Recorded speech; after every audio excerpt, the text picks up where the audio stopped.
돌아왔다. 복귀하자마자 역전골을 도우며 존재감을 과시한 손흥민의 귀환에 토트넘은 그야말로 축제 분위기입니다. 아시안컵에서 6경기 연속으로 풀타임을 소화한 손흥민을 배려해 벤치에서 쉬게 했던 포스테코글루 감독이지만 위기의 순간에는 그를 내보낼 수밖에 없었습니다. 그리고 캡틴의 귀환은 팀을 승리로 이끌었죠. 손흥민이 없던 시기, 경기력으로도 정신적으로도 힘든 시기를 보낸 토트넘 선수들은 손흥민이 그라운드에 등장하자마자 즉시 안정을 찾는 모습이었는데요. 이날 경기 후 포스테코글루 감독의 코멘트 중 인상적인 부분이 있습니다. 손흥민이 뛰는 국가가 그에게 불리했을 수도 있지만 그는 분명히 월드클래스 선수다라는 발언이었는데요. 무슨 이야기인지 영상으로 먼저 확인해 보시죠. Putting on some good players and guys who can make an impact. But again, they've got to do that, and especially in that sort of midfield front third, we've been pretty limited lately in terms of what we can do, just to give us a little bit more energy. Because obviously, like I said, Brighton were doing well, but they're working really hard to stay in the game, and they're going to get tired. And then the fact that we could bring on at least 2 attacking players who are going to be a threat, and it maybe looks simple, but that ball that Sonny plays, that's a world-class player who in a clutch moment finds the right pass. You can't do that if you can't bring him on if it's somebody else, and even Brendan getting on the far post, we worked really hard with him to do that. So, it's not about confidence. I feel like, with the squad we have for today and hopefully moving forward, is that we do have that ability, irrespective of where the game's at, to finish games strong. About fatigue, that's why we brought him on in the second half. So, he was ready to play, he wanted to play, but, if you look at, their 2 of their games went to extra time. Last game was pretty draining as well. So the fact that, we had options, I mean, if we were desperate, he probably would have started, but the fact that we had other options meant we could protect him, and I think it was better for him that he kind of came on and played the minutes he did. Maybe the nation he plays for works against him, but I think he's a world-class player. You look at his record in the Premier League, the toughest league in the world, and his goal contributions, irrespective of how the team's gone through the time he's been here, have always been right up there. Even this year, before he left, I think he was probably the best attacking player in the competition, just my opinion, obviously, but certainly he'd be up there. And like I say, he's a world-class player, and I thought we did well to cover his absence. Richie obviously, stepped up in terms of goal threat and a few other players, but to have a world-class player back for the run-in is brilliant for us. Okay, thank you. 아시안컵 초반 손흥민의 경기를 챙겨볼 예정이라던 포스테코글루 감독. 꼼꼼히 챙겨봤다는 사실이 그의 발언에서도 명백하게 드러납니다. 손흥민의 국적에 대한 발언은 크게 2가지로 해석할 수 있을 듯 한데요.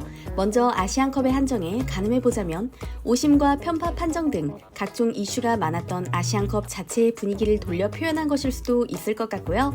프리미어 리그 진출 후 끊임없이 이야기 나왔던 손흥민 저평가에 대한 부분일 수도 있을 것 같습니다.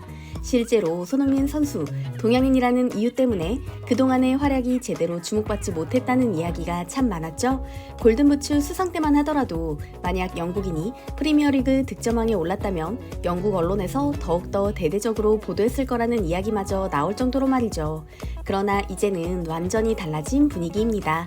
브라이튼전 후에도 경기의 흐름을 바꿔버린 손흥민 선수에 대한 극찬이 영국 언론을 온통 뒤덮고 있으니까요.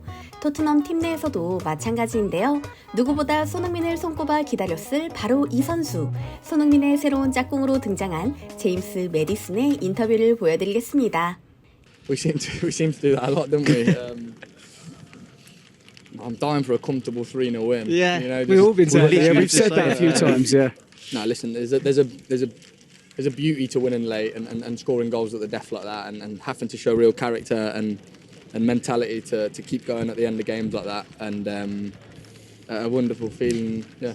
Had to fight for it all the way through though. Brighton very good today and made it very difficult in the centre of the park, I thought.